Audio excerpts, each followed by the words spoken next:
이제 시각화의 영역이라고요. 의무자 권리자가 나오면 일반적으로 그냥 읽어서 아는 경우도 있고, 우리가 이제 암기 1번이 암기 영역, 1번이 단순 암기 영역, 2번이 읽어서 아는 영역, 3번이 읽어서 아는 영역인데 시각화 시켜야지만 알 수 있는 영역이라고 했잖아요. 그죠? 이 세 가지. 다시 말해 2번과 3번은 그 말이 무슨 말인지 용어의 정리만 되면 된다. 그죠? 이제 암기만 하면 된다. 그래서 오늘 암기할 거 신청 의무의 부가 암기 사항이죠. 그죠? 직권, 조건, 뭐다? 암기 사항. 그리고 나서 읽어서 하는 단계. 그 다음에 시각화 시켜서 하는 단계. 이렇게 넘어간다고요. 자, 권리자 의무자의 개념은 민법상의 권리자 의무자는 이 청구권을 기준으로 판단한다고요. 청구권을 행사하는 자, 의무자. 청구권 행사하는 자, 권리자. 그 행사에 청구권 행사에 협력해야 될 상대방은 뭐다? 의무자. 그러니까 민법상은 권리자 의무자가 청구권을 기준으로 판단하는데 절차법상, 등기법상 권리자 의무자는 기록 형식상 판단한다고요. 그러니까 위 청구권 여부하고는 등기법은 아무런 관련이 없다고요. 그럼 여기서 키워드가 뭐예요? 기록 형식상이라는 말이 키워드잖아요. 그럼 기록 형식상이니까 여러분이 기록을 안 해보고는 알 수가 없다고요. 기록을 해봐야 알 수가 있어요. 기록을 해봐야. 근데 실체법상 권리자와 절차법상 권리자는 일반적으로는 일치하지만 반드시 일치하는 것은 아니라고요. 대표적으로 등기 인수청구권. 그럼 등기 인수청구권이라는 용어가 나왔잖아. 그 머릿속에 이게 뭐야? 이렇게 되면 알 수가 없잖아. 인수청구권의 용어를 한번 떠올려 봐봐. 인수청구권이 뭔지. 뭐야? 용어를 모르면 이거 어떻게 해? 인수청구권이 어떤 용어인가? 아무도 말할 수 있는 사람이 없나? 매도인이 매수인에게 나의 등기를 뭐 해가라? 가져가라 라는 거. 그게 용어를 모르니까 답이 안 나오잖아 지금. 그러니까 우리가 됐어요. 뭐 안 되면 이제 어쩔 수 없지 뭐. 안 되면 그래도 뭐 내년에 다시 보는 경우는 없어야 되잖아. 매도인 뭐다? 매수인. 매도인이 매도인에게 인수해 가라. 이게 등기 인수청구권. 이 등기 인수청구권을 알아야 나중에 등기필 정보에서도 승소한 등기 의무자라는 개념도 알 수 있단 말이야. 얘가 소송을 제기한다고. 그럼 판결을 받으면 이 사람이 승소한 등기 의무자를 간단 말이야. 그때 소송을 제기하는 이유가 뭘까? 내 등기 받아가라 했는데 안 받아가면 소송이라도 제기해야 되잖아. 그렇잖아. 그래요? 이 상태에서 등기부의 기록은 어떻게 돼요? 이렇게 기록되죠. 그럼 기록상은 을이 권리자죠. 민법상에서는 갑이 청구했죠. 그럼 갑이 뭐다? 권리자. 민법에는, 등기에서는 을이 권리자. 그러니까 반드시 일치하는 것은 아니다라는 걸 알 수가 있잖아. 그럼 시험 문제를 낼 때는 출제인이 일치하는 거 낼까? 일치하지 않는 거 낼까? 그 일치하지 않은 거 내겠지. 그러니까 기본적으로 뭐다? 등기부에 반드시 뭐는 해봐라. 기록해봐야 한단 말이에요. 그럼 여기 이제 많은 사례가 나온단 말이지. 그럼 이 사례가 나오면 여러분이 이제 하나씩 뭐 한다. 이 사례를 뭐 한다. 판단해 보시라고. 뭘 해보고, 기록해보고. 근데 그 중에서, 뭐, 설정 등기, 이전 등기, 말소 등기는 대부분 잘 아니까 변경 등기, 이것은 한번 해보자는 거예요. 변경 등기는 우리가 기록상 권리를 얻거나, 권리자는 기록상 권리를 얻거나 이익을 보는 자 아래에 돼 있거든요. 그러면, 등기법상의 권리자 의무자의 개념 안에는 권리를 잃고 권리를 얻고 하는 개념도 발생하지만 누군가는 기록상 이익을 보고 뭐다? 불이익을 보는 이런 현상도 있다라는 거예요. 가령 전세금을 증액하는 전세권 변경 등기 이렇게 나와요. 그럼 나오면 이제 이걸 뭘 해봐야 한다? 기록해봐야 된다니까. 그러면 전세금 증액으로 한 전세권 변경 등기 이게 되려면 어떤 시각화 시킬 때는 항상 뭐부터 해놓고 소유권 보존 값 해놓고 시작을 했죠. 그럼 이 등기를 전세권 변경 등기를 하려면 일단 전세권 무슨 등기는 설정 등기는 되어 있어야 되겠나요? 그러니까 전세권 설정 5억 A 이렇게 해놓으란 말이에요. 항상. 그 다음에 뭐다? 전세권 변경 이렇게 증액이니까 100억 이렇게 한번 해보자고. 100억 A 이렇게 100억. 그럼 5억에서 몇 억으로? 100억. 그럼 기록상 실체 관계를 따지지 말고 등기는 기록만 본다고요. 기록상 A는 5억으로 기록되어 있다가 100억으로 기록되어 있으니까 이익을 봤어요. 기록상으로는 불이익을 봤어요. 이익을 봤죠. 이익을 봤으니까 A가 뭐다? 권리자, 갑이 의무자 이렇게 간다고. 감액되면 어떻게 될까? 5억에서 1원으로 바뀌었어.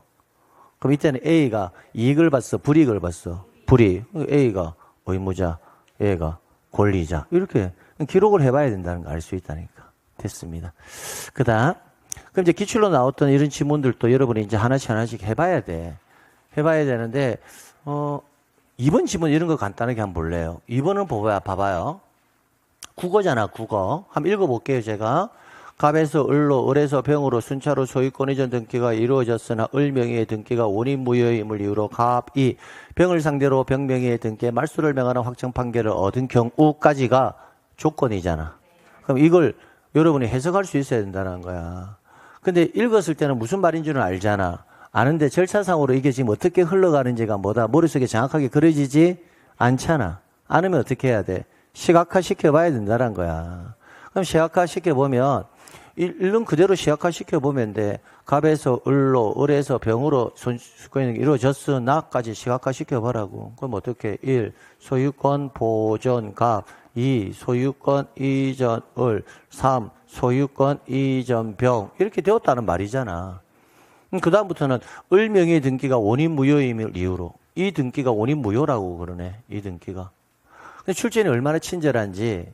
이 등기가 무효인데 갑이 을 등기를 말소 신청하는 것이 아니고요. 출제는 친절하게 갑이 누구? 병을 상대로 병명의 등기에 말소를 명하는 판결을 받았대. 이 등기를 뭐하는? 말소하라는 판결을 받았대. 그럼 그 판결에 따른 등기가 뭐지? 이 등기 뭐해라? 말소하라는 판결이잖아. 그럼 말소했어. 하면 병이 뭐다? 의무자, 을이 권리자. 이렇게 되잖아, 이렇게. 그러니까 권리자는 누구다? 을이다. 이렇게. 그럼 이게 뭐 암기야, 이게? 여러분 볼 때 이게 암기처럼 보여요? 아니, 이게 암기처럼 보이냐고. 암기처럼 보이는 게 아니라 이 말이 무슨 말인지를 읽고, 근데 읽고 나서 바로 판단되지는 않으니까 뭐만 시키면 된다? 시각화. 그러면 이게 오히려 뭐 한다? 더 쉬운 거지. 단순 암기는 암기가 안 됐으면 틀리잖아. 근데 이거는 암기하고 상관없잖아. 용어가 뭔지만 알면 시각화만 시키면 답이 바로 나오는 것들. 이게 더 쉽단 말이에요, 실제로는. 이게 더 쉬운데도 불구하고 수험생들의 입장에는 체감상 이게 더 어렵게 느낀단 말이에요, 이런 것들을. 그래서 3번부터 한번 해볼까요? 채무자 갑에서 을로 소유권이 전 등기에 이루어졌으나 갑의 채권자 병이 등기 원인이 사용이 뭐라고 나왔어. 일단 이거 그냥 했으나 내가 답이 안 나오겠다라고 답이 바로 나오잖아.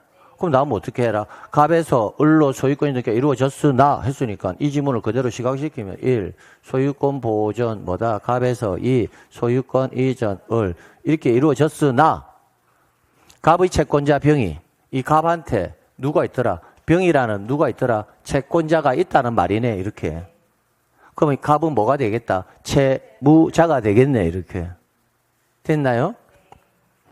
갑의 채권자 병이 등기 원인이 사회행위를 이유로 그 소유권 이전 등기, 그 소유권 이전 등기에 말소 판결을 받았다.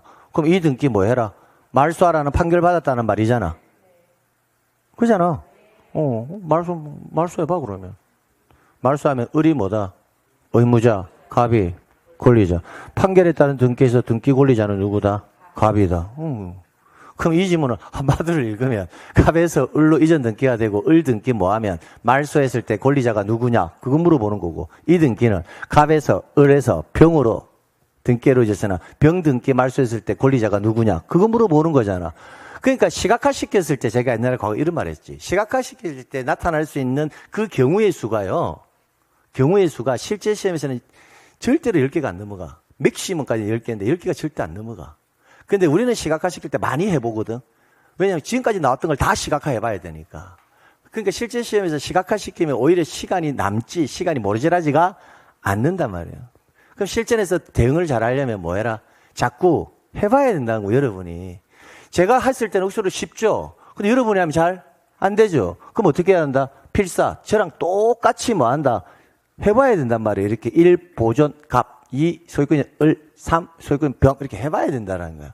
그러다 보면 그 메커니즘 자체가 거의 고정화되어 있어요. 용어만 조금씩 달리 쓸 뿐이지 고정화되어 있거든. 그 고정화된 걸 느끼는 순간보다 이게 등기법이 이렇게 그렇게 어려운 파트가 아니구나라는 걸 알게 된단 말이에요. 됐어요? 자, 그다음. 자, 그럼 공동신청의 예외. 그럼 이제 뭐로 간다? 단독. 그럼 단독은 뭐다? 직권 걸러지면 다 뭐로 간다? 신청. 신청의 원칙은 뭐다? 공동. 예외적으로 뭐다? 단독. 그러면 단독으로 가는 경우의 수를 암기해야 된단 말이에요. 그냥 공동이냐 단독이냐의 문제는요, 이렇게 해설할 수가 있어요. 공동이냐 단독이냐의 문제는 실제 암기사항이 아니에요. 암기사항이 아닌데, 암기사항처럼 느껴지시는 분들은 읽었을 때 그 말이 무슨 말인지를 모르면 암기사항처럼 느껴져요. 그러니까 읽었을 때 그 말이 무슨 말인 줄 알면 암기사항이 아니거든요. 근데 읽었을 때 모르면 뭐부터 해야 한다? 그 말이 무슨 말인지부터, 용어의 정리부터 다시 초심으로 돌아가서 정리하는 게 맞지. 에라 모르겠다 그냥 암기하자. 이렇게 하면 안 된다고요. 가볼게요. 판결. 상속 보세요. 상속 딱 읽는 순간 뭐다? 단독이라는 게 떠올라요, 안 떠올라요? 떠오르죠? 안 떠오르나? 이게 안 떠오르면 상속이라는 말이 무슨 말인지를 모른다는 말이잖아, 그지? 떠오르잖아. 그러니까 암기사항이 아니라는 거예요. 떠오르면. 법인합병. 법인합병 나오면요, 항상 이 말을 지워버리고요. 뭐로 바꿔라? 상속으로 바꿔서 지문 해석하면 돼요. 그러면 똑같이 절차적 과정이 똑같아져요. 그래서 상속, 법인 합병에 따른 포괄 승계에 의한 등기는 뭐로 간다? 단독 이래 간단 말이에요. 그럼 이제 가끔씩 법인 합병 자리에 포괄 승계의 개념 안에는 포괄 유증도 있거든요. 포괄 유증. 포괄 유증도 포괄 승계에 들어가요. 근데 그 밖에 대법원 규칙 안에 들어가지는 않으니까 포괄 유증은 포괄 승계에 들어가지만 뭐다? 공동이라고요. 유증 다음에 제가 그래서 누굴 떠올려라? 김변 떠올리라는 이유가 그게 있는 거예요. 유언집행자와 뭐가? 수증자가 공동 이렇게. 그 다음 판결. 판결에 의한 등기는 당연히 뭐다? 단독인데 그때의 판결은 무슨 판결이다? 이행 판결이에요. 이 지문도 이제 판결의 느낌을 좀 아시면 돼요. 우리 등기의 기본 베이스를 생각해 보세요. 판결로 등기를 하러 간다라는 말이 뭐예요? 우리는 등기를 해야 물권 변동의 효력이 발생하거든요. 그럼 판결을 받는다라는 말은 상대방이 이행에 협력해 주지 않기 때문에 판결 받는 거 아닙니까? 그러니까 이행 판결만 단독 신청 자격 판결이 된다고요. 그럼 선생님 확인 판결과 형성 판결 이런 것은 등기 절차와 관련이 없는 판결이에요. 여러분하고 저하고 계약을 체결했다. 전세권 설정 계약을 했든 저당권을 했어. 근데 상대방이 이행을 하지 아니해. 안 하니까 뭘 받아야 한다? 판결 받아서 가지 않아. 그럼 그때의 판결이 당연히 이행을 하지 않아서 판결 받으러 가니까 무슨 판결이다? 이행 판결일 수밖에 없다는 거예요. 그러니까 등기 절차와 관련되는 판결은 무슨 판결만? 이행 판결만 될 수밖에 없는 이유가 계약에 의해서 이행을 하지 않으니까 판결을 받는 거거든. 그러니까 확인 판결이라든지 여러분이 알고 있는 확인 판결. 확인 판결은 등기 절차와 아무런 관련이 없다고요. 확인 판결은 뭐냐? 권리 변동이 발생하는 판결이 아니에요. 친생자 존보 확인 소송 이런 거 들어봤나요? 상속과 관련돼서 문제가 발생을 했을 때 내가 모 기업 회장의 뭐다? 친자입니다. 이렇게. 근데 본처에서 난 게 아닐 수도 있잖아. 없어? 있을 수 있지. 그러니까 재산이 있으면 나도 그 사람이 친자니까 뭐 한다? 상속분이 있다라고 주장을 하는데 상대방은 너 아니야? 할 수 있잖아. 그러면 이제 친자 확인 소송 하는 거예요. 해보니까 판사가 뭐 한다? 너 친자 맞아? 라고 확인시켜 주는 거예요. 판결 받는 순간에 뭐 한다? 그 사람이 친자가 되는 게 아니에요. 원래부터 친자인 거예요. 근데 그걸 법적으로 뭐 한다? 확인해 줄 뿐이라는 거예요. 그러니까 확인 소송 같은 경우는 등기 절차하고 아무런 관련이 없단 말이에요. 형성 판결도 마찬가지예요. 근데 형성 판결 중에서 등기 절차와 관련이 있는 판결은 여러분은 딱 하나만 알고 가시면 돼요. 형성 판결 중에서 그 많은 형성 판결 중에서 딱 하나만 등기 절차와 관련이 있거든. 그게 뭐다?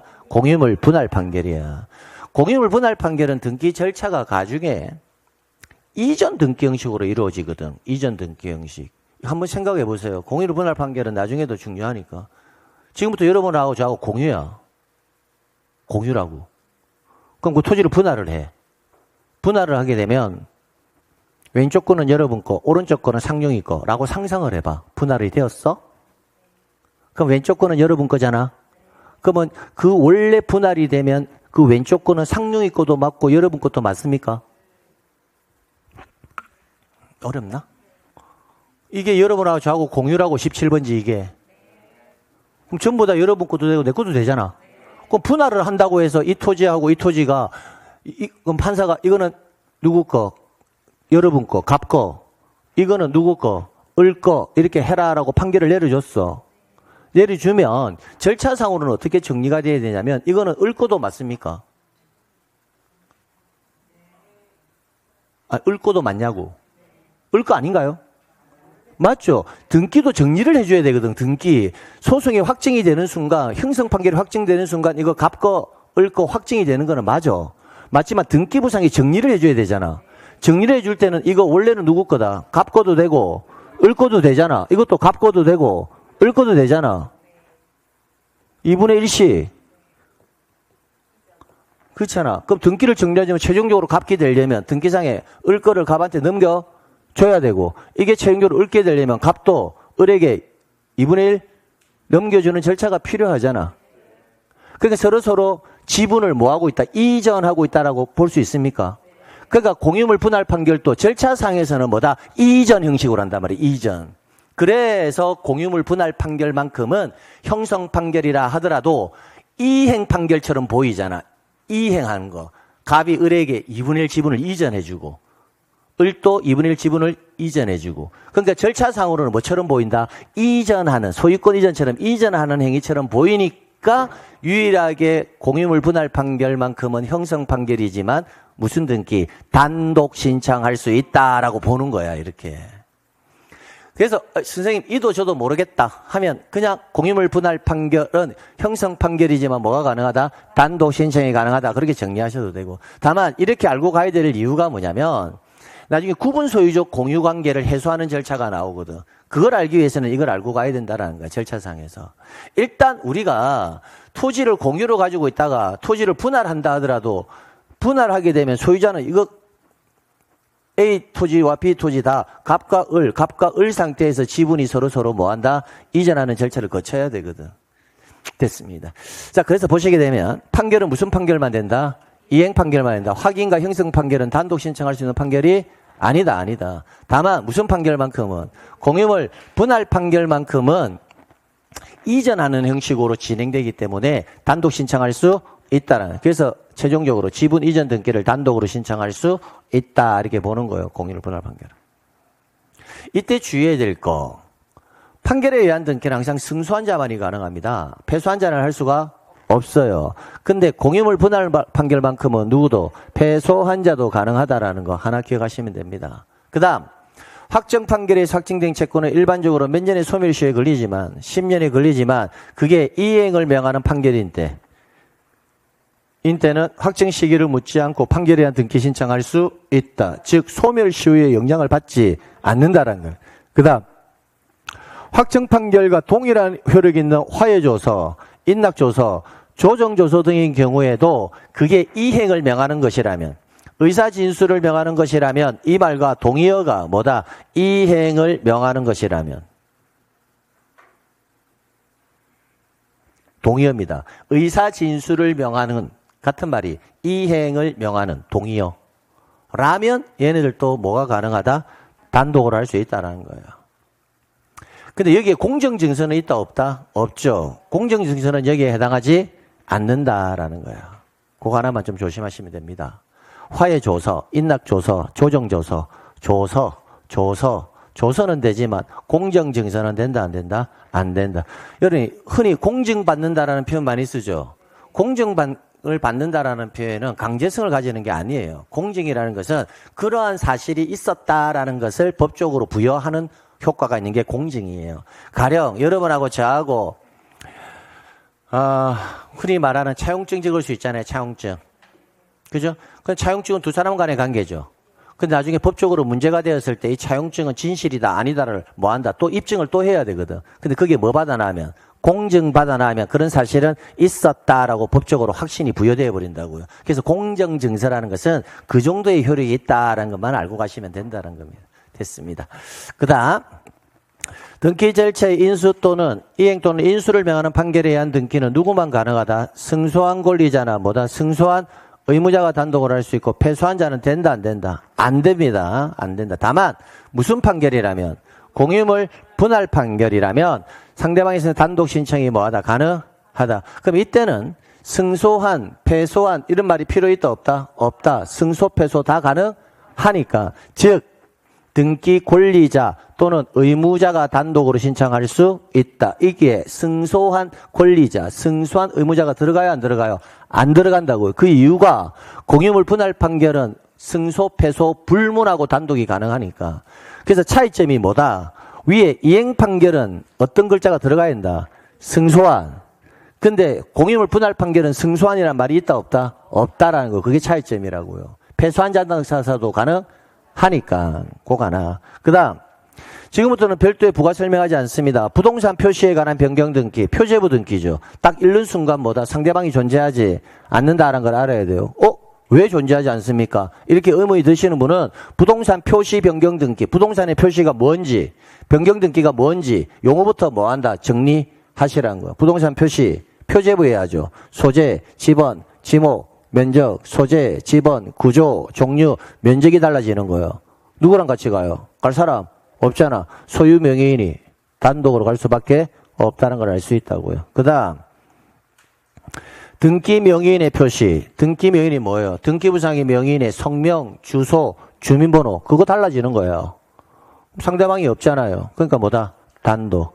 자, 5번부터는 조심해야 되죠. 이제 말소 등기 보세요. 말소 등기가 딱 나오는 순간 여러분은 뭐부터 판단해야 됩니까? 말소 등기라는 것은 누군가는 권리를 잃고 누군가는 권리를 얻죠. 상대방이 있어요 없어요? 있죠. 그러니까 말소 등기는 원칙은 뭐로 간다? 공동신청으로 간다. 이게 딱 돼야 된다고요. 어떤 권리가 소멸이 되면 권리를 잃는 자가 있고 잃는 자가 있으면 반드시 얻는 자가 있거든. 그러니까 말소 등기는 공동이에요. 근데 공동인대라고 판단을 해놓고 이제부터 이제 분석이 들어가야 되지. 그 지문이 내가 암기한 직권말소에 있는지 없는지. 목, 수, 일, 이에 환매, 중간, 당해 가처분 이 내용이 있는지 없는지.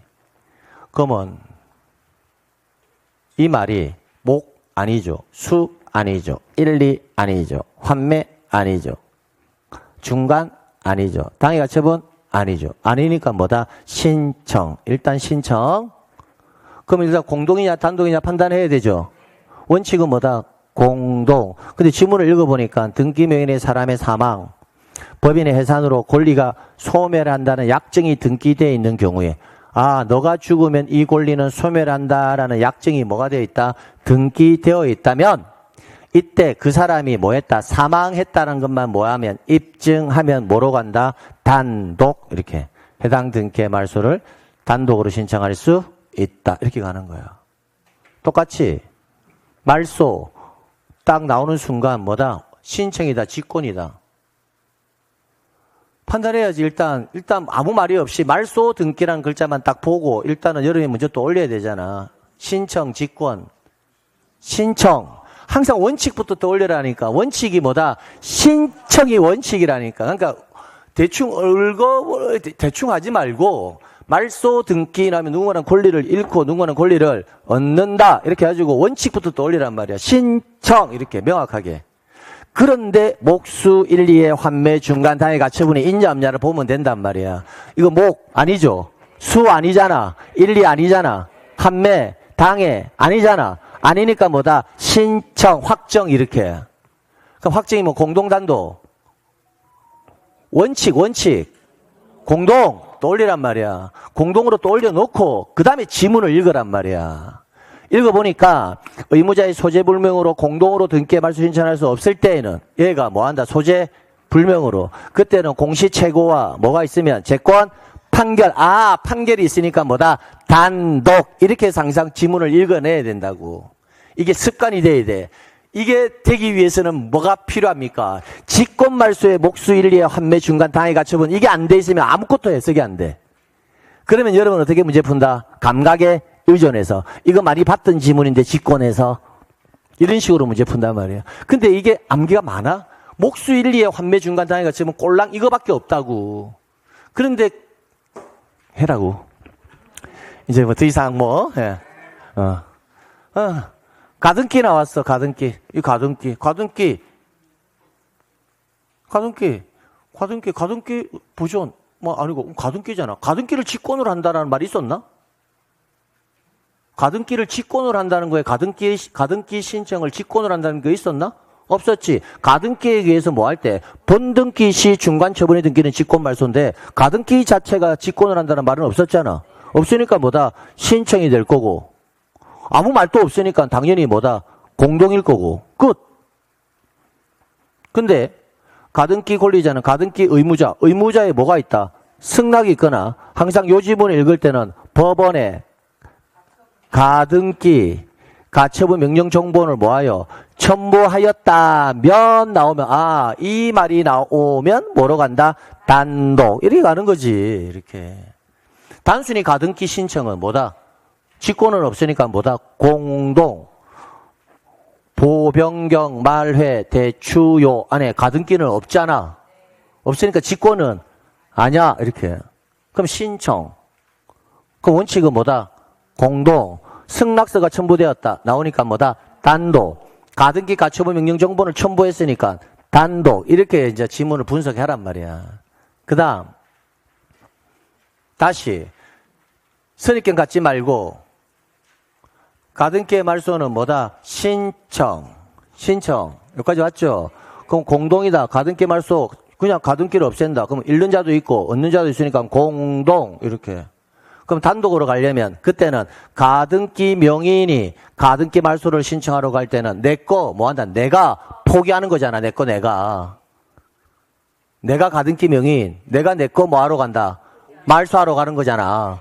그러니까 누구랑 가? 갈 사람 없잖아. 그러니까 가등기 명의인이 가등기 말소하러 갈 때는 뭐로 가는 거다? 단독. 이렇게. 멸실 등기는 표제부 없어지는 거잖아. 표제부 없어지는 거잖아. 단독. 보존 등기 당연히 뭐다? 상대방 없으니까 단독. 보존 등기 말소 역시 상대방 존재하지 않잖아. 보존 등기 말소 해봐봐. 갑, 일, 말소 이렇게. 권리를 얻는 사람이 있어요? 없어요? 기록상 없잖아. 잃는 사람만 있잖아. 얻는 사람 없잖아. 그게 단독이라고. 그 다음. 수용으로 인한 소유권 이전 등기는, 자, 이거 용어 이제 이런 거 잘해야지. 수용으로 인한 소유권 이전 등기는 이라고 나왔잖아. 등기는. 그럼 이거는 뭘 물어보는 거야? 수용으로 인한 이 소유권 이전 등기를 물어보는 거잖아. 그러면 수용, 관공서가 하는 거잖아. 사업시행자. 그러니까 뭐다? 단독, 끝, 이렇게. 근데 지문이 이렇게 나오면, 수용을 원인으로 소유권 이전 등기 시 이렇게 나오면 뭐다? 등기한이 지금 소유권 이전 등기를 하고 있는구나 이렇게 되잖아. 상황이 다르죠? 이해갑니까? 수용을 원인으로 소유권 이전 등기 신청 시 이렇게 나오면 소유권 등기 신청은 뭐 하러 가는 거다? 소유권 이전 등기를 신청하러 가는 거니까 그거는 뭐로 가는 거고? 단독 신청으로 가는 거고. 그럼 신청을 받았지. 등기한이 그러면 수용에 따른 소유권 이전 등기를 하겠지. 하면 뒤에 나오는 등기는 직권, 말소 이렇게 이제 용어가 구별되어야 된다고. 여러분이 사업시행자 한번 해봐봐. 한 번만 해보자. 여러분이 사업시행자 해봐봐. 그럼 나한테 무슨 등기 신청해야 돼? 등기한에게. 소유권 이전 등기 해달라고 신청해야 되잖아. 여러분이 사업시행자 해보라고. 저에게 소유권 신청해야 되잖아. 그럼 혼자 올 거야? 누구 데리고 올 거야? 혼자 와도 되잖아. 그지? 그러니까 수용을 원인으로 한 소유권 이전 등기 자체는 뭐다? 여러분이 단독으로 신청하는 거고. 그럼 내가 신청을 받겠지? 등기한이 받았어. 그럼 등기부에 소유권 이전 등기를 지금 기록해 준다고. 그럼 다 끝났다고 이게. 하고 나면 등기부에 기록되어 있는 내용들 다 뭐한다? 소멸시켜줘야 된다고. 그래야 여러분이 사업을 원활하게 할 수 있으니까. 그럼 그 소멸 등기는 여러분이 별도의 말소를 해달라 신청을 하지. 안 해도 등기한이 알아서 다 직권 말소해버린다고. 이렇게. 그러니까 절차상의 용어를 정확하게 시점을 잡아야 된단 말이야. 수용으로 인한 소유권 이전 등기 자체는 뭐로 가는 거다? 여러분이 단독으로 신청하는 거고, 그걸 받아서 상용위가 등기한이 등기를 할 때는 뭐 한다? 이후에 이루어지는 수용되는 토지 위에 있는 모든 권리는 원칙은 뭐 한다? 직권, 말소 이런 구조란 말이야. 근데 여러분 어떻게 공부하느냐? 수용을 해나 소유권을 이전 등기란 자체를 대충 얼버무리고 넘어간단 말이야. 대충 수용이나 소유 이런 거 나오면 직권이야. 이게 아니라 정확하게 절차상에서 등기관이 수용을 원인으로 소유권 이전 등기를 할 때에는 수용되는 토지에 있는 권리는 직권, 말소. 그 등기를 신청할 때는 뭐 한다? 단독으로 신청 이렇게 구별하시라는 거예요. 됐습니다. 그 다음 신탁. 신탁 등기는 역시 신탁 등기가 뭔지 용어만 알면 되잖아. 신탁 등기는 권리 변동이 발생하는 등기가 아니라 이 재산은 신탁 재산입니다 라는 사실만 외부에 뭐 한다? 공시하는 거라고. 그러니까 권리 변동이 발생하는 등기가 아니라고. 그러니까 뭐다? 단독 이렇게. 규약상 공용 부분의 등기는 표제부에 합니다. 규약상 공용 부분의 등기는 어디에 한다? 표제부에 합니다. 그래서 단독입니다. 자, 혼동으로 인한 말소. 말소 원칙은 뭐다? 공동신청이죠. 혼동이 직권, 자, 말소의 등기에 직권 말소에 혼동이 있습니까? 직권 말소에 혼동의 사유가 있냐고. 없는지 어떻게 알아? 이게 있는지 없는지 어떻게 알아? 목, 수, 1, 2회, 환매, 중간, 당해가 처분 있나요? 없잖아. 없으니까 직권 말소는 아니네. 그럼 신청이겠지. 그럼 혼동의 개념을 떠올려봐. 혼동이 뭐지? 내가 지상권을 가지고 있는데 내가 뭘 취득하면 소유권 취득하면 지상권은 혼동으로 소멸하지. 그 누구 거야? 내 거. 그럼 내 거 내가 말소하러 가잖아. 상대방 있어 없어? 없지. 그러니까 단독 이리 간단 말이야. 그러니까 용어만 되면 다 된단 말이야. 일단 직권이냐 신청이냐만 일단 그 갭만 구별하면 돼. 직권이냐 뭐다 신청이냐 갭만 구분하면 다 해결된단 말이야. 근데 출제인이 가장 잘 내는 게 뭐다? 말소를 잘 내는 이유가 말소는 직권이 많잖아. 말소는 직권이 많잖아. 그러니까 출제인이 가장 문제 내기 좋은 게 뭐다? 말소를 직권으로 갈 거냐 신청으로 갈 거냐 그걸 가장 많이 내는 이유가 그게 있단 말이야. 여러분이 가장 혼란스러워할 수 있는 지문이니까. 그 다음 가처분 이후. 자, 가처분이 되어 있어. 그럼 가처분 이후에 격려된 제3자 명의의 등기는 누가? 가처분 채권자가 무슨 신청? 단독 신청으로 말소한다. 끝. 왜? 가처분 이후의 등기, 직권 말소에 있다 없다? 없다. 없으니까 뭐다? 단독 신청으로 말소 이렇게 해서 정리하면 된다고. 그러니까 직권 말소가 기준이 돼야 돼. 직권 말소를 안 하면 아무것도 안 돼. 그럼 오늘 뭐 해야 한다? 무슨 일이 있어도 여러분 속에서 목수 1, 2의 환매 중간 당해 가처분 그 타이틀을 가지고 목이 뭔지를 수가 뭔지를 1, 2가 뭔지를 정확하게 뭐 한다. 내가 내 걸로 만들어 놓으면 강력한 무기가 된단 말이야. 그러면 거기서부터 지문 분석이 시작한단 말이야. 그럼 하나 물어볼게.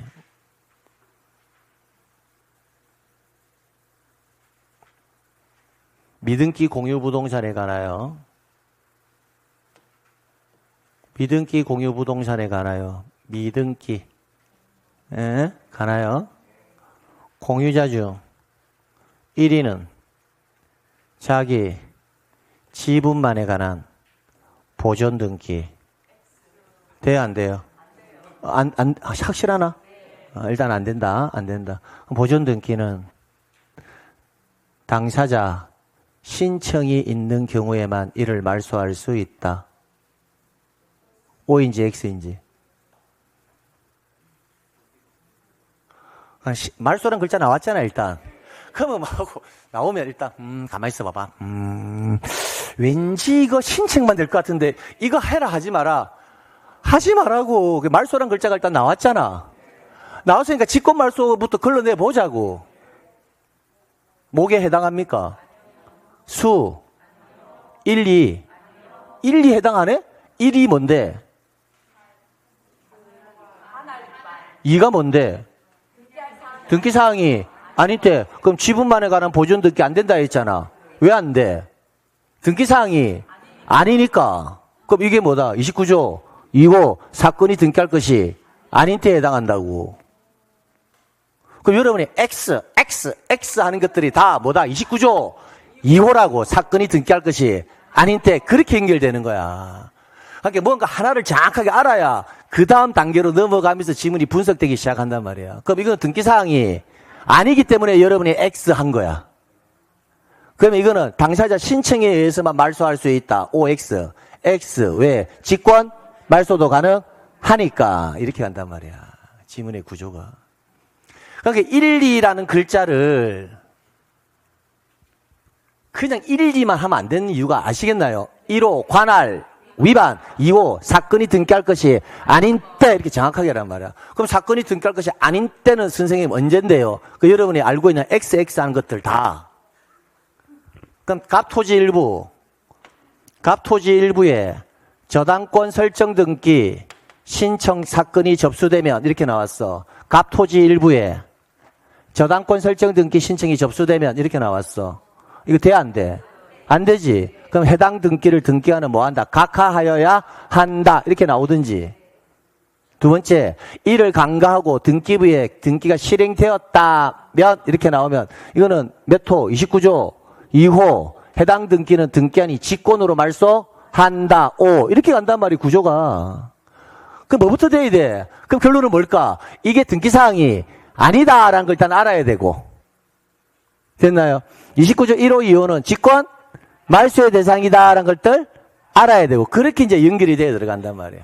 그럼 그 기준에는 뭐가 있다? 다시 말씀드리지만 처음부터 하나씩 해나가야 돼. 아, 지분만 보존 X, 지분만 상속 X, 1인이 전원명의 본등기 X, 합유지분 기록 X, 등기사항이 야 이렇게 되어 있어야 되고 그 다음에 말소 딱 나왔을 때는 직권 말소에 해당하는지 안 하는지를 확인하고 해당하지 아니에 그러면 뭐로 간다? 신청. 이 단계가 처음 공부할 때 하나씩 이렇게 메커니즘을 가져가야 돼. 가져가다 보면 나중에는 이게 뭐 한다? 자연스러워진다고. 근데 이렇게 가져가려면 뭘 해야 한다? 암기돼 있어야 돼. 근데 지금은 여러분이 뭔가 어설프게 뭔가가 암기되어 있기 때문에 구분이 안 갈 뿐이란 말이야. 이게 구분되기 시작하잖아. 그럼 등기부 끝난 거야, 이제. 그러니까 지금 막 머릿속이 막 복잡하잖아. 복잡한 걸 어떻게 해야 한다? 단계를 끊어가서 하나씩 암기한 걸 연결시켜주면 그걸 천천히 논리적으로 이제 한 지문을 읽어도 하나씩 판단하다 보면 뭐하다? 이제 그게 수월해지는 시점이 온다고. 그 시점이 언제다? 8월달이 될 수도 있고 9월달이 될 수도 있고 10월 25일 날 시험장 가는 당일이 될 수도 있다고. 그래서 절대 등기부 포기하지 말아라는 거야. 한꺼번에 되지는 않거든 이게. 그러니까 조금씩 제가 암기하라는 것들 있잖아요. 암기해서 계속 이렇게 연결고리를 잡아 줄 거라는 거야. 연결고리를. 됐어요. 끝. 그래 하시면 돼요. 그 다음 상속인에 의한 등기신청. 상속인에 의한 등기신청. 그럼 이 용어가 뭔지를 알아야지. 상속에 의한이 아니라 상속인에 의한 등기신청이잖아. 그럼 상속인에 의한 등기신청이 뭐야? 이렇게 물어보면 옆 동료에게 설명해 주면 돼. 언니, 갑하고 을하고 매매계약 했거든. 근데 등기 신청하기 전에 갑이 사망해버린 거야. 그럼 갑이 등기하러 못 가잖아. 그렇지. 그러니까 갑에 누가 상속인이 을하고 소유권 등기 신청하러 가는 게 상속인에 의한 등기 신청이야. 이렇게 하면 된다니까. 그러면 선생님 그거 말하면 돼요. 네. 그 용어가 나온다니까. 상속인에 의한 등기 신청을 수험생들이 아는지 모르는지. 그럼 시험 문제는 어떻게 나온다? 갑과 을이 매매 계약을 체결한 후 등기 신청하기 전에 시험 문제는 신청하기 전에 갑이 뭐한 경우? 사망한 경우. 그럼 그때 사망할 때 그냥 사망하면 안 돼. 갑의 단독 상속인 병을 두고 사망한 경우. 이렇게 나온다고. 됐나요? 그거네. 그러면 누구랑? 상속인 병이랑 을이랑 뭐 한다? 공동으로 소유권 등기 신청하러 가는구나. 이렇게. 그럼 등기는 상속 등기를 한다 안 한다? 안 한다. 안 하니까 사망한 자 명의 피상속인에서 누구 명의로? 매수인 명의로 직접 등기가 이루어진다. 그럼 시험 문제는 갑과 을이 소유권 이전을 내용으로 매매계약을 체결한 후 갑이 단독 상속인 병을 두고 사망한 경우에 있어서는 이렇게 나온다고. 단독 상속인 병은 자기 앞으로 소유권 이전 등기를 먼저 한 후 매수인 앞으로 소유권 이전 등기를 한다. X 이런 식으로. 갑의 단독 상속인 병과 을은 상속을 원인으로 하는 소유권 이전 등기를 신청한다. X. 상속이 아니라 뭐다? 매를 원인으로 하는 소유권 이전 등기를 직접 신청한다. 할 수 있다. 한다. 이렇게 나오면 당연히 뭐다? O. 이렇게 나오는 거고. 그 개념만 물어본다고, 개념만. 을이 사망할 수도 있잖아. 그럼 누구랑? 을의 상속인이랑 갑이랑 뭐다? 별도의 상속 등기를 하지 않고 을 앞으로 소유권 이전 등기를 한다. 이거라는 거야, 이거. 그러니까 기본적으로 요거는 이제 우리가 용어를 익히기 위한 하나의 법 조문이고 실제로는 전부 전부 다 뭐 나온다? 사례로 나온다고요, 사례. 그 사례는 그 용어를 아느냐 모르냐 그거 끝이에요, 그냥. 지금까지 기출문제를 한번 풀어보라고요. 기출문제를 우리 진행했잖아요. 거기 보면 전부 다 이 사례밖에 없어. 이 사례. 자, 등기운인이 발생한 후에 그 말은 뭐다? 매매계약을 체결한 후에 등기 권리자 또는 의무자에 대해서 상속이나 그 밖에 포괄 승계가 있는 경우, 그러면 권리자 또는 의무자가 뭐 한다? 상속이 발생했다라는 거. 상속의 원인이 발생했다는 것은 의무자 또는 권리자가 뭐 했다? 한 명은 사망했다라는 말이잖아요. 그럼 사망하면 상속이나 그 밖에 포괄 승계인이 그 등기를 신청할 수 있다. 이게 뭐다? 상속인에 의한 등기 신청. 달리 말하면 포괄 승계인에 의한 등기 신청이다라고 보는 거예요. 예를 들면 등기원인은 이미 존재하고 있었으나 그에 따른 등기를 신청하지 아니한 상태에서 상속이 개시되었다. 사망했다라는 거예요. 그럼 상속이 개시되었다 이렇게 나오니까 뭐다? 아, 상속 등기를 해야 되겠다라고 생각하면 안 된단 말이에요. 상속이 개시되라는 건 뭐 했다? 사망했다라는 거잖아요. 사망했다 이렇게. 그럼 신기한 상속인이 비상속인의 가름에서 행하는 등기 신청을 말한다. 의무자가 사망하면 의무자의 상속인이, 권리자가 사망하면 권리자의 상속인이. 단독이다, 공동이다, 공동. 상속 등기한다, 안 한다? 안 한다. 이걸로 끝나는 거예요. 근데 이 지문을 가끔 이제 가등기 파트에서 응용한다고. 가등기는 아직 소유권 이전 등기라는 상태가 아니잖아요. 그럼 가등기 상태에서 갑이 사망할 수도 있잖아.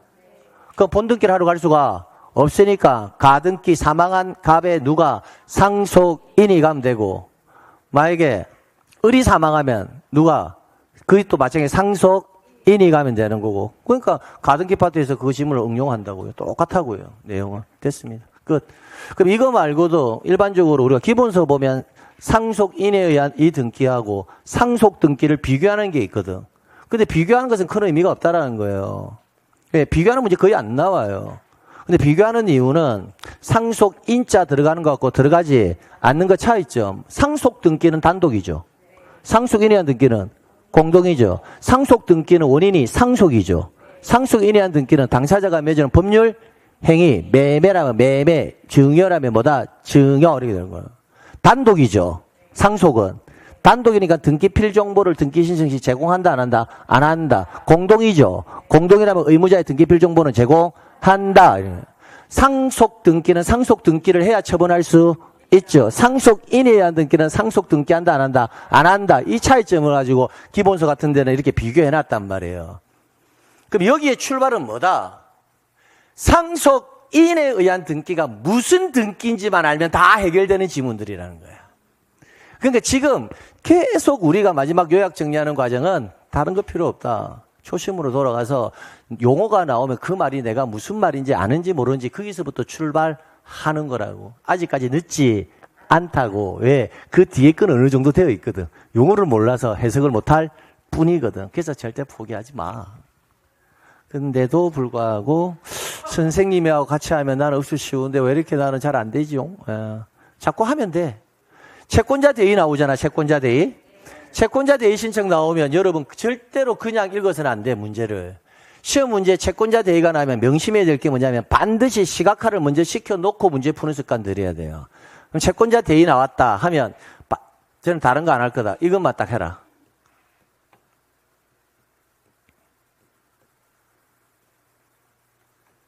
반드시 저랑 똑같이 시각화 시키세요.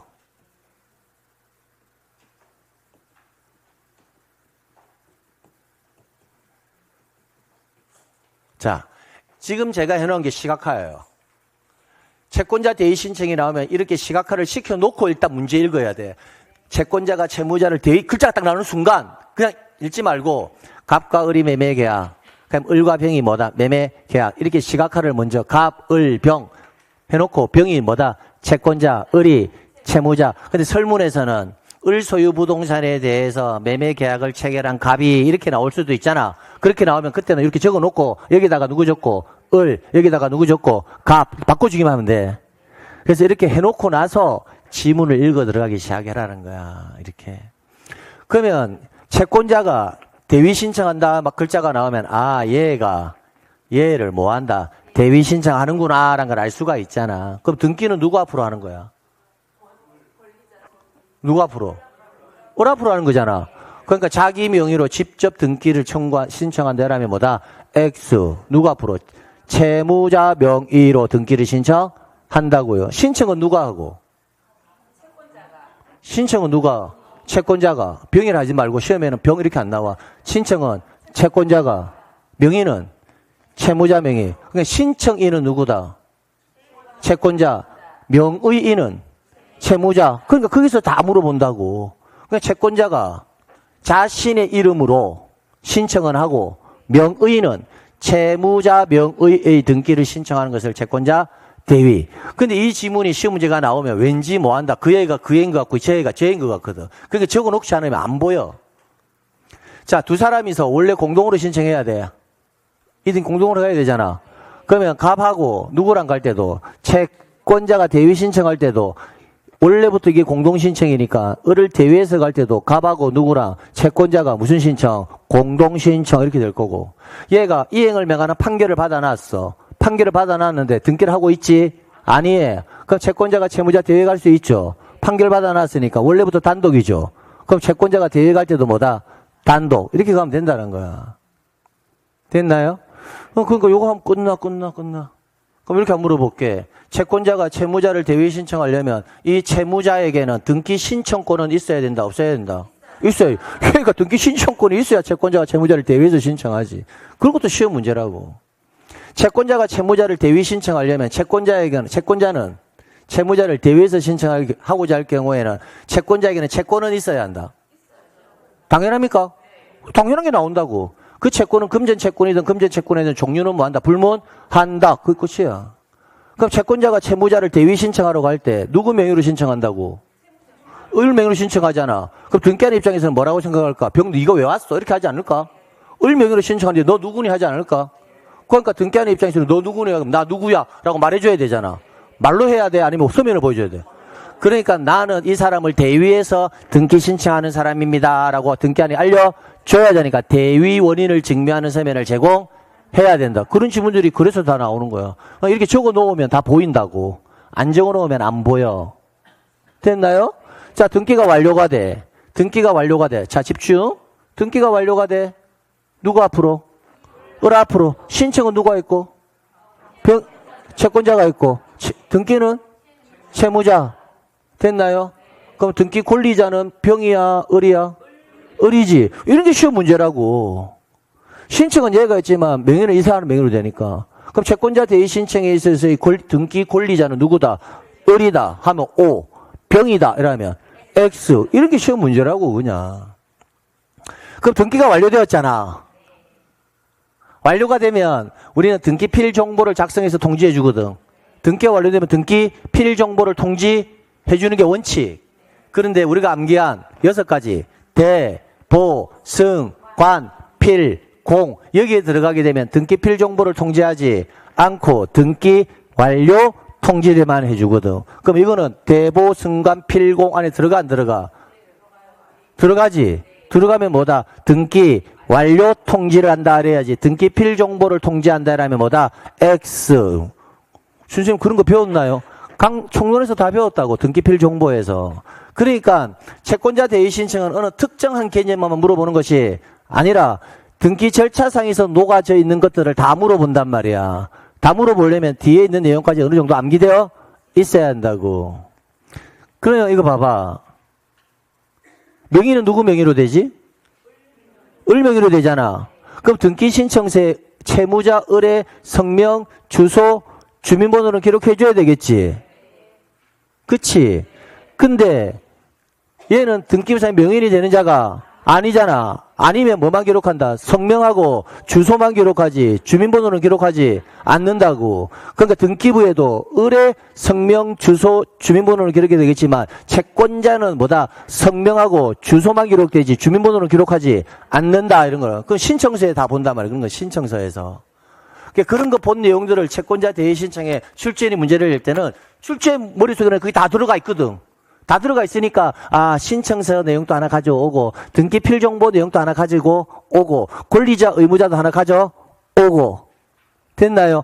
그렇게 해서 지문을 만든단 말이야. 이렇게. 그러니까 그 지문을 통합적으로 모든 것을 지금 다 데리고 올 수는 없으니 책에는 적혀져 있지만 없으니 채권자 대위 신청이 나오면 갑, 을, 병 이렇게 시각화를 시켜놓고 문제를 풀기 시작하면 지문이 해석되기 시작한단 말이야. 일반적으로 등기필 정보도 마찬가지야. 잠시만 볼래요. 일반적으로 있잖아요. 잠시 후에 등기필 정보를 할 거예요. 등기가 끝나면 등기필 정보, 쉽게 말하면 집문서라고 합시다. 반드시 집문서만 되는 건 아니야. 근데 쉽게 말하면 집문서. 을에게 집문서 줘야 되잖아. 근데 일반적인 경우라면, 갑에서 을로 등기가 되면, 일반적인 경우라면, 누가 등기 신청한 걸까? 을이 신청한 거 아닐까? 이 경우 아니라면, 일반적인 경우라면. 얘가 신청했지. 그래서 등기필 정보는 신청인이 명의인이 되었을 때 주는 게 원칙이야. 일반적으로 누가 신청하니까 명의인이 되는 자가 등기를 뭐 한다? 신청하는 게 그게 일반적이거든. 근데 이 경우에는 명의인이 되는 자가 신청한 것이 아니잖아. 그러니까 등기필 정보를 안 주는 거야. 안 주고 등기 완료 통지만 해주는 거야. 그러니까 설문에서 특별한 말이 없어. 특별한 말이 없다라는 말은 원칙을 말하는 거야. 너가 신청했으니까, 너 앞으로 등기되었으니까 그 말이 전제되어 있는 거야. 특별한 말이 없으면.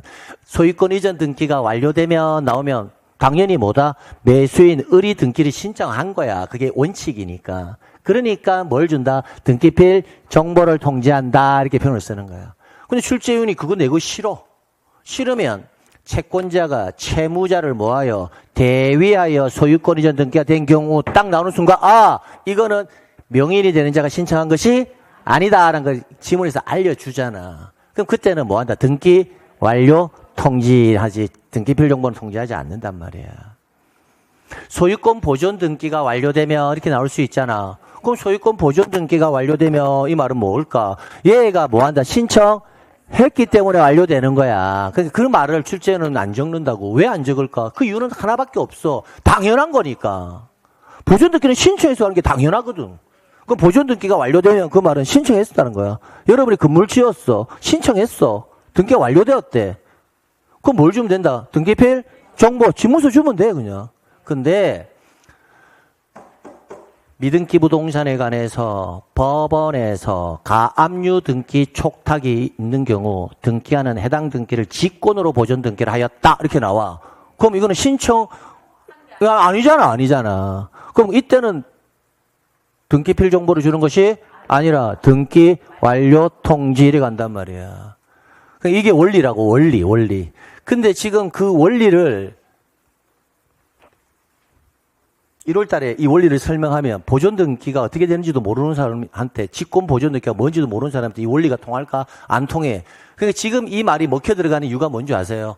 이제 등기가 이런 거구나라는 걸 조금 알게 되면 그렇단 말이에요. 알게 되면. 그래서 기본적으로 등기필 정보는 등기 명의인이 되는 자가 신청인일 때, 그게 원칙이니까 등기필 정보를 주는 거예요. 너가 신청했으니까 너 궁금하지? 자, 줄게. 그 신청을 안 했어, 그 애가. 안 하면 내 앞으로 등기 된지 아닌지는 모르잖아. 그러니까 그 사람한테는 너 앞으로 등기가 되었다라는 사실만 알려준단 말이야. 그럼 선생님, 직권으로 보존 등기가 되면 이 사람은 그러면 등기필증 집문서가 없나요? 예, 없어요. 그럼 없으면 다음에 내 부동산 처분할 때는 그럼 선생님, 등기 신청서에 의무자껏 등기필 정보 기록을 해야 되는데 그건 어떻게 합니까? 없으니까 기록 못해. 못하면 어떻게 한다? 등기소에 출석하는 거야. 그래서 등기필 정보 분실, 멸실되었을 때 뭐 한다? 확공. 직접 등기필 정보 없으니까 출석을 해가지고 등기한 면전에서 확인 조서를 작성함으로써 등기필 정보 제공에 가름할 수 있다. 이렇게 연결되는 거야. 지문의 구조가. 또는 변호사 법무사에게는 확인 정보 이런 걸 가는 거고 이렇게. 여기까지 됐죠. 잠시 후에 등기필 정보에 자세히 설명드릴 겁니다. 그래서 요 내용을 갑, 을, 병 이렇게 해놓고 읽어봐야 돼. 설명 다 했다. 자, 그 다음. 구분 소유자 대위, 신탁 대위, 건물 멸시 대위, 수용 대위, 체납전 압류 등기 시 대위. 요 부분은 강론에서 설명드리겠다. 강론에서 나올 거니까. 자, 대리인에 의한 신청. 여기에서 역시 마찬가지. 쌍방 대리를 허용한다 돼 있고. 그러면 자기 계약에 한 대리 신청도 뭐 한다? 허용한다. 그럼 출제인이 물어보는 게 뭐다? 자기 계약에 한 등기 신청에 대리가 되는지 안 되는지를 물어본다고요. 그럼 시험 문제 자기 계약에 의한 등기 신청의 대리는 허용한다. 이렇게 나올까? 절대로 이렇게 안 나온다고. 사례를 내어준다고. 사례. 그럼 사례를 읽어보고 내가 암기한 여러분은 이렇게 암기하고 있잖아. 지금 자기계약, 상방대리는 허용한다. 암기하고 있잖아. 근데 여러분이 암기한 그게 무슨 말인지도 모르고 암기하는 사람이 많다라는 거야. 그 시험 문제는 자기계약, 상방대리 허용한다. 안 나와. 모의고사는 나올 줄 몰라도 실전 시험에서는 어떻게 나온다? 이렇게 나온다. 질문. 갑, 을, 매도인, 매수인.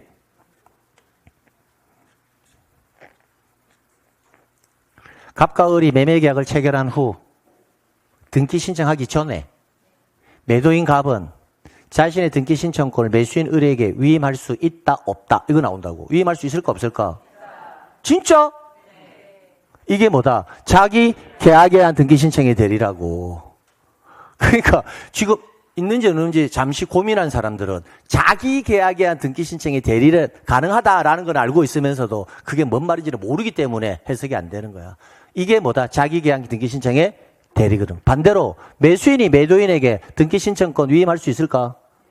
있다. 이게 뭐다? 자기 계약에 대한 등기 신청의 대리라고. 가능하다. 이거 하나만 물어본다고. 키워드가 뭐다? 상방대리가 아니라 자기 계약에 대한 등기 신청의 대리. 이 용어를 뭐 한다? 알고 가면 끝이라고. 사례로 항상 나온다고. 매매를 원인으로 소유권 이전 등기에 관한 설명이다. 옳은 것 틀린 것. 매도인 갑은 매수인 을에게 자신의 등기 신청 대리권을 위임할 수 있다 없다 이렇게 할 수 있다. 그게 뭐다? 자기 계약에 대한 등기 신청의 대리도 허용한다 이 말이란 말이야. 끝. 그다음 흥결호가 이런 거 필요 없어. 안 나와요. 안 나와. 그래서 이제 등기 신청에 필요한 신청 정보 및 첨부 정보 여기서부터는 이제 암기 바치잖아 말이야. 이것만 넘어가면 등기법 끝나. 강론에서는 지금까지 했던 내용, 이 내용을 그대로 분설하는 과정이거든. 그러니까 암기만 돼 있으면 뒤에 강론에서는 할 게 없어. 그래서 요 과정만 넘기면 여러분 공부가 등기는 거의 끝난다라고 볼 수 있다는 거야. 신청 정보와 첨부 정보는 반드시 나온다. 반드시. 그래서 지금부터는 뭐다? 암기 영역이다. 암기 영역. 이해 영역으로 갈 필요 없다. 이해로 이해를 시킬 수는 있지만 굳이 시험장에서는 이거는 이해를 해가지고 풀 사안들은 아니기 때문에 암기 영역으로 간다고요. 잠시 쉬었다가 정리하도록 할게요. 예.